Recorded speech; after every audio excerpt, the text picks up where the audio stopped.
अगर तुम भी कैलिस्थेनिक स्टार्ट करना चाहते हो लेकिन समझ नहीं आ रहा कि शुरुआत कहाँ से करें, या तुम एक कंप्लीट बिगिनर हो जिसने आज तक वर्कआउट ही नहीं की, तो ये वीडियो तुम्हारे लिए है। हो सकता है तुम एक स्टूडेंट हो, ऑफिस वर्कर हो, या तुम्हारे पास जिम जाने का टाइम और एक्सपेंसिव डाइट पर खर्च करने का पैसा दोनों ही ना हो। और जब तुम यूट्यूब पर सर्च करते हो तो कोई सिर्फ एक्सरसाइज बता देता है और कोई सीधा एडवांस स्किल सिखाने लगता है, जिससे तुम और भी कंफ्यूज हो जाते हो कि एक्चुअल में स्टार्ट कहाँ से करूँ, वर्कआउट के बाद क्या खाऊं, कौन सी डाइट फॉलो करूँ। इसी वजह से तुम में से ज्यादातर लोग कभी शुरू ही नहीं कर पाते। जबकि अगर तुम सही सिस्टम फॉलो करो तो सिर्फ कैलिस्थेनिक्स से भी एक लीन, मस्कुलर और एस्थेटिक फिजिक बिल्ड कर सकते हो। और यही इस वीडियो में मैं तुम्हें जीरो से एक complete step by step system देने वाला हूँ। पहले 30 दिन में एग्जैक्टली क्या करना है, उसके बाद वर्कआउट कैसे कंटिन्यू रखनी है, और सबसे इम्पोर्टेंट अपने बजट और रूटीन के हिसाब से खुद का कस्टम डाइट प्लान कैसे बनाना है, एंड और भी बहुत कुछ। लास्ट में एक बोनस पॉइंट भी है, तो उसे बिल्कुल मिस मत करना। इंडिया में फिटनेस का मतलब सिर्फ जिम जाना, डंबल्स उठाना ही समझा जाता है। आज भी बहुत लोग सोचते हैं कि अगर अच्छी बॉडी बनानी है तो जिम जाना ही पड़ेगा। अगर तुम रैंडमली किसी भी इंसान से ये पूछोगे कि कैलिस्थेनिक्स क्या होता है, तो उसको इसका नाम तक नहीं पता होगा। कैलिस्थेनिक्स एक ऐसा ट्रेनिंग सिस्टम है जिसमें तुम अपने ही बॉडी वेट को रेजिस्टेंस की तरह यूज करते हो, जिसमें मसल्स और स्ट्रेंथ बिल्ड करने के लिए तुम्हें भारी मशीन्स या एक्सपेंसिव इक्विपमेंट्स की जरूरत नहीं होती। पुशअप्स, स्क्वाट्स, पुलअप्स और डिप्स जैसे बेसिक मूवमेंट से ही तुम धीरे धीरे अपनी स्ट्रेंथ और बॉडी को इम्प्रूव करते हो। सिर्फ बिगनर्स ही नहीं, दुनिया के बहुत से टॉप एथलीट्स भी अपनी ट्रेनिंग में बॉडी वेट एक्सरसाइजेज यूज करते हैं। क्रिस्टियानो रोनाल्डो जैसे फुटबॉलर से लेकर मिलिट्री फोर्सेस और प्रोफेशनल एथलीट्स तक बॉडी वेट ट्रेनिंग को स्ट्रेंथ, मोबिलिटी और बॉडी कंट्रोल इंप्रूव करने के लिए रेगुलरली करते हैं। उनकी फिजिक तुमने देखी ही होगी। सबसे अच्छी बात यह है कि ये सिस्टम ऑलमोस्ट हर किसी के लिए काम करता है, चाहे तुम एक स्टूडेंट हो जो क्लासेस के बाद सिर्फ थोड़ा सा ही टाइम निकाल सकता है, या एक ऑफिस एम्प्लॉय हो जो पूरा दिन काम करता है, या कोई ऐसा इंसान जिसके पास ना जिम मेंबरशिप का बजट है और ना ही रोज जिम जाने का टाइम है। और अगर तुम ये सोच रहे हो कि रोज इतना टाइम निकाले कैसे, तो उसका सोल्यूशन भी मैंने लास्ट चैप्टर में कवर किया है। लेकिन उससे भी पहले अगर आज से ही तुम्हें स्टार्ट करना पड़े तो एग्जैक्टली शुरुआत कहाँ से करनी है।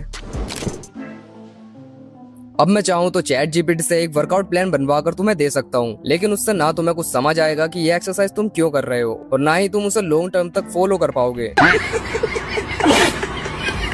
इसलिए इस वीडियो में सिर्फ वर्कआउट लिस्ट नहीं देने वाला, मैं तुम्हें कंप्लीट ट्रेनिंग सिस्टम समझाऊंगा। किस दिन क्या करना है, कितना करना है, वर्कआउट के बाद कैसी डाइट लेनी है, और तुम्हारे डेली रूटीन के हिसाब से तुम्हारे लिए परफेक्ट वर्कआउट टाइम क्या होगा। क्योंकि 90% बिगिनर्स इसी जगह गलती करते हैं। लेकिन उससे पहले कुछ बेसिक चीजें समझ लो, क्योंकि अगर ये गलतियां तुमने शुरुआत में ही कर दी तो बाद में या तो प्रोग्रेस रुक जाएगी या तुम कुछ ही दिनों में वर्कआउट छोड़ दोगे।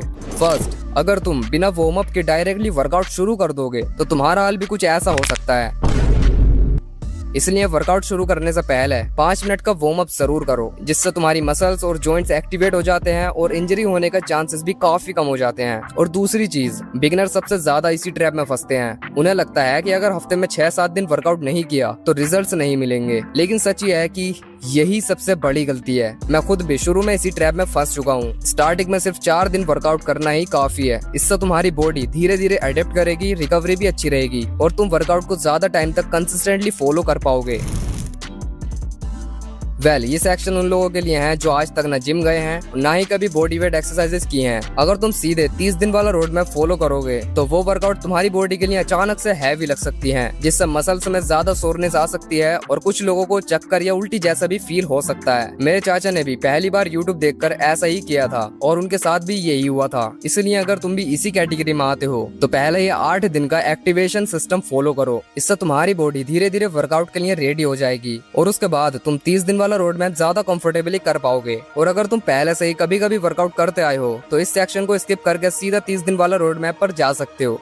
इस फेज में टोटल 8 दिन में सिर्फ 6 वर्कआउट सेशंस ही करने हैं। नाउ सबसे पहले, जैसा कि मैंने अभी बताया था कि वर्कआउट शुरू करने से पहले कुछ 4-5 मिनट का वार्म अप कर लेना, जो तुम स्क्रीन पर देख ही पा रहे हो। नाउ हमारी फर्स्ट एक्सरसाइज है वॉल पुशअप्स। 2 सेट्स करने हैं 10 से 12 रेपिटेशंस के। ये एक्सरसाइज तुम्हें धीरे धीरे नॉर्मल पुशअप्स के लिए प्रिपेयर करेगी और अपर बॉडी की स्ट्रेंथ बिल्ड करने में हेल्प करेगी। Number 2, chair squats. 2 सेट्स 10 से 12 रेप्स के। अगर तुमसे नॉर्मल स्क्वाट्स नहीं लगते या फॉर्म मेंटेन करने में दिक्कत आती है तो ये एक्सरसाइज उसकी परफेक्ट फाउंडेशन है। Number 3, incline plank. इसके 2 सेट्स करने हैं 30 सेकंड्स होल्ड के। इस पोजीशन को लगभग 30 सेकंड्स तक तो होल्ड करना ही है। जो भी एक्सरसाइज मैं बता रहा हूँ उनका स्क्रीनशॉट लेते रहो या नोटबुक में नोट कर लो। And number 4, glute bridge. 2 sets करने हैं 10 से 12 रेप्स के। Number 5, wall slide. 2 सेट्स के 12 से 15 रेप्स।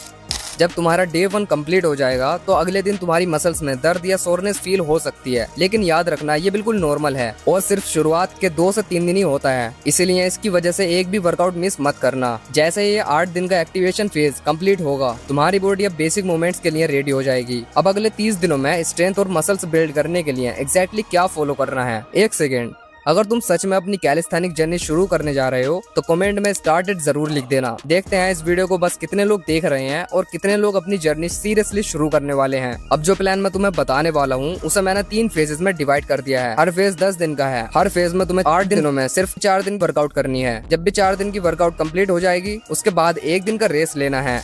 सो स्टार्ट करते हैं फेज नंबर 1 से, जिसमें हमारी पहली एक्सरसाइज है इंक्लाइन पुशअप्स। 2 सेट्स 12 से 15 रेप्स के। अगर अभी 6 से 8 रेप्स भी नहीं निकल पा रहे तो फिलहाल वॉल पुशअप्स ही कंटिन्यू करो। Number 2 body weight squats. 2 sets करने हैं 10 से 15 रेप्स के। ये एक्सरसाइज तुम्हारी लेग्स को स्ट्रॉन्ग बनाएगी। अगर स्क्वाट्स करते वक्त नीज में पेन फील होता है तो अपनी फॉर्म को अच्छे से मेंटेन करना। Number 3 dead hang. 2 सेट्स करने हैं 20 सेकंड्स होल्ड के। अगर पुलअप बार अवेलेबल है तो डेड हैंग करो, वरना हैवी बैकपैक से बैकपैक रोज कर सकते हो 2 सेट्स के 12 रेप्स। Number 4 Planck. प्लैंक सिर्फ तुम्हारे एब्स को ही नहीं, ये तुम्हारे पूरे कोर को स्ट्रॉन्ग बनाता है, जिससे लगभग हर कैलिस्थेनिक मूवमेंट में बॉडी ज्यादा स्टेबल रहती है। Number 5 fall slide. 2 सेट्स करने हैं 10 से 12 रेप्स के। फेज 1 कंप्लीट हो चुका है। नाउ अब बात करते हैं फेज नंबर 2 की। इस फेज में हम अपनी फाउंडेशन को बिल्ड करेंगे। नंबर 1 नी पुशअप्स। इसके 2 सेट्स करने हैं 10 रेपिटेशंस के। रिवर्स लंजेस 2 सेट्स करने हैं 8 से 10 रेप्स के।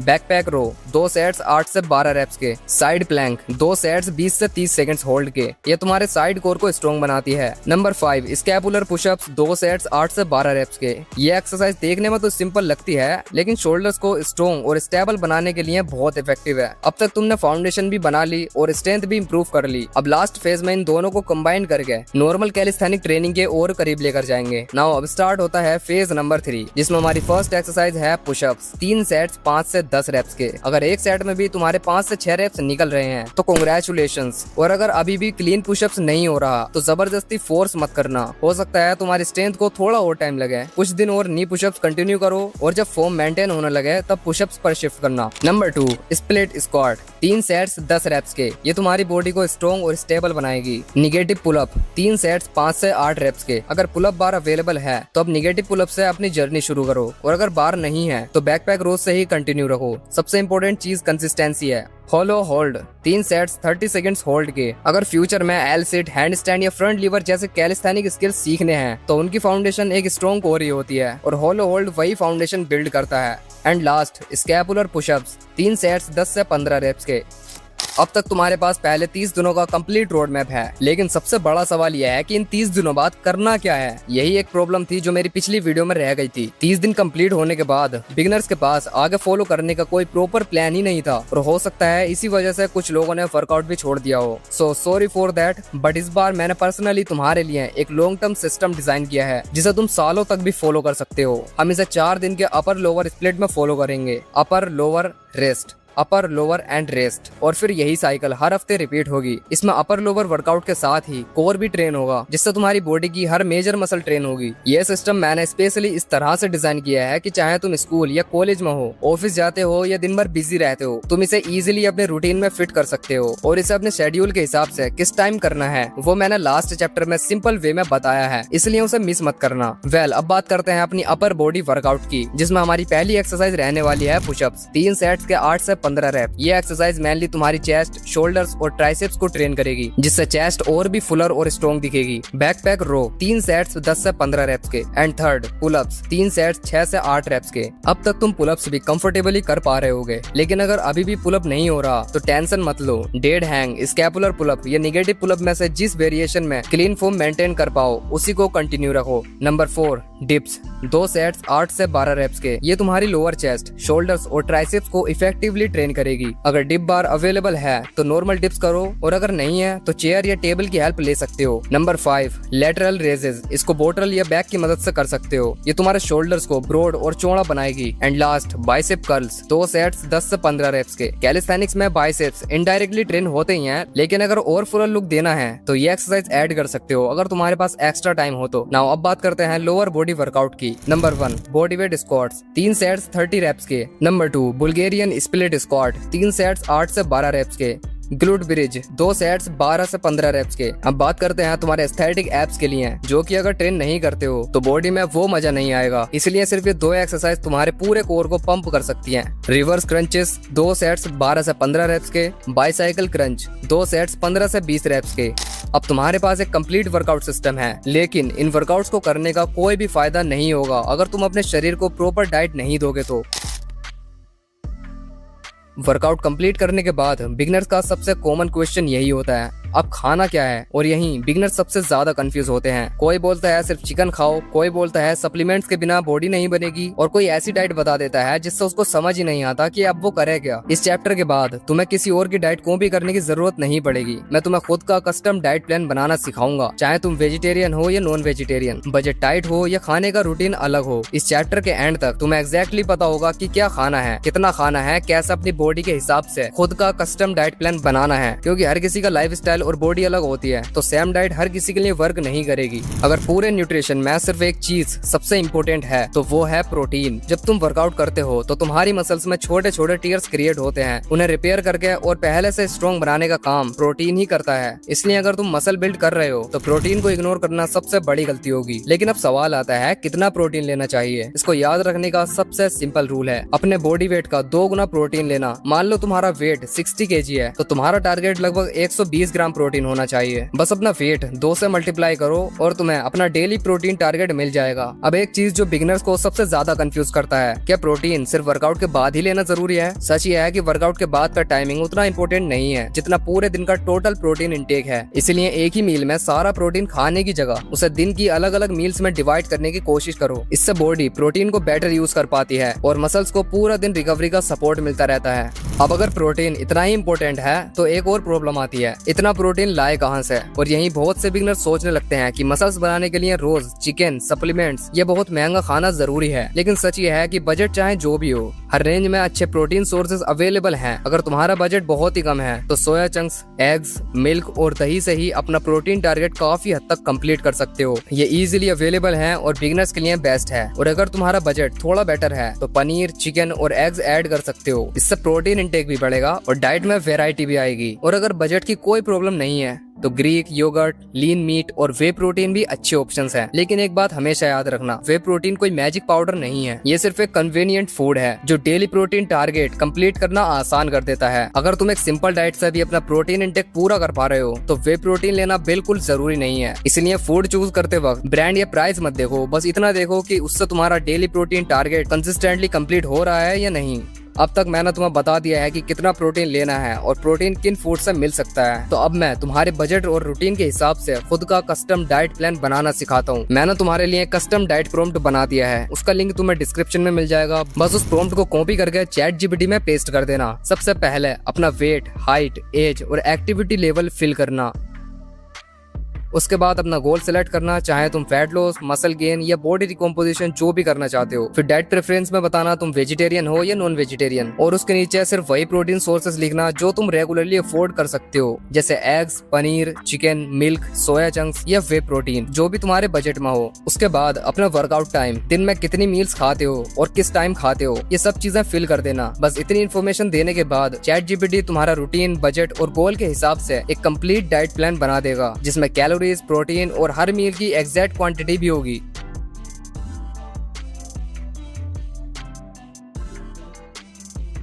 बस इतना ही सिंपल है। लेकिन असली प्रॉब्लम डाइट बनाना नहीं है। असली प्रॉब्लम तब शुरू होती है जब लोग इंटरनेट की हर बात पर बिलीव करना स्टार्ट कर देते हैं और जल्दी रिजल्ट्स के चक्कर में बेसिक चीजों को भी इग्नोर कर देते हैं। अब तुम्हारे पास कंप्लीट सिस्टम भी है और अपना खुद का डाइट प्लान भी, और हो सकता है कि तुम सोच रहे हो कि बस अब तो रिजल्ट्स पक्के हैं, काश इतना ही इजी होता। लेकिन सच ये है कि बहुत से बिगनर्स के पास अच्छा वर्कआउट भी होता है और अच्छी डाइट भी, फिर भी कुछ ही हफ्तों बाद वो या तो रिजल्ट्स ना मिलने की वजह से गिव अप कर देते हैं या फिर सिस्टम को ही ब्लेम करने लगते हैं। ज्यादातर प्रॉब्लम उन छोटी मिस्टेक्स में होती है जो बिना पता चले रोज रिपीट करते रहते हैं। कब वर्कआउट करना है, अपने रूटीन में उसे कैसे फिट करना है, मोटिवेशन खत्म होने के बाद भी कंसिस्टेंसी कैसे मेंटेन करनी है, और कौन सी मिस्टेक्स तुम्हारी प्रोग्रेस को धीरे धीरे रोक देती हैं। तो सिर्फ वर्कआउट और डाइट फॉलो करने वाले 90% बिगिनर से आगे निकल सकते हो। इसलिए इस 4th चैप्टर को बिल्कुल भी मिस मत करना, क्योंकि यही डिसाइड करेगा कि तुम भी बाकी लोगों की तरह कुछ ही हफ्तों बाद गिव अप करोगे या इस बार सच में अपनी फिजिक ट्रांसफॉर्म करोगे।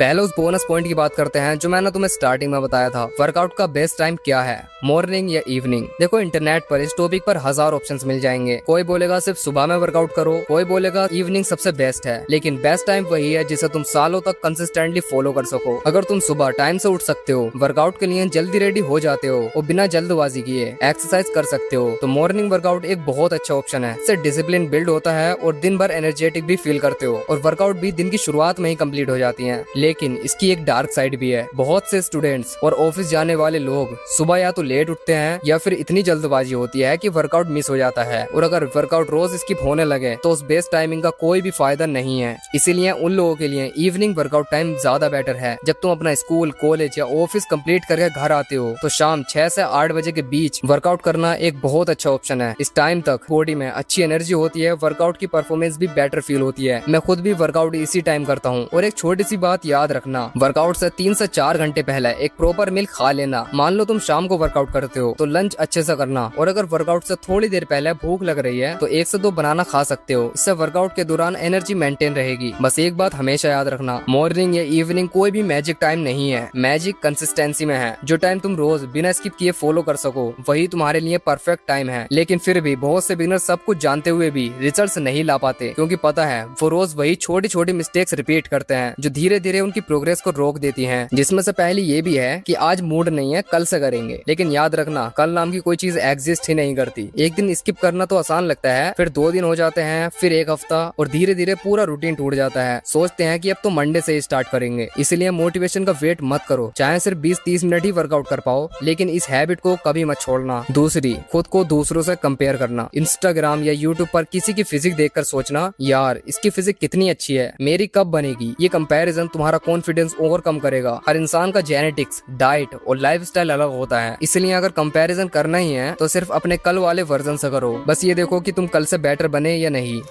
अगर तुम यहाँ तक वीडियो देख चुके हो तो कॉन्ग्रेचुलेशंस, अब तुम्हारे पास एक कंप्लीट रोड मैप है। बस एक ही काम बचा है, अब इसे कंसिस्टेंटली फॉलो करना। और अगर इस वीडियो ने तुम्हारी थोड़ी भी हेल्प की हो तो हम बहुत ही जल्द 100K की फैमिली कंप्लीट करने वाले हैं। अगर तुम इस जर्नी का हिस्सा बनना चाहते हो तो सब्सक्राइब कर सकते हो, तुम्हारी मर्जी। वरना जाने से पहले कमेंट में अपना फीडबैक जरूर छोड़ देना।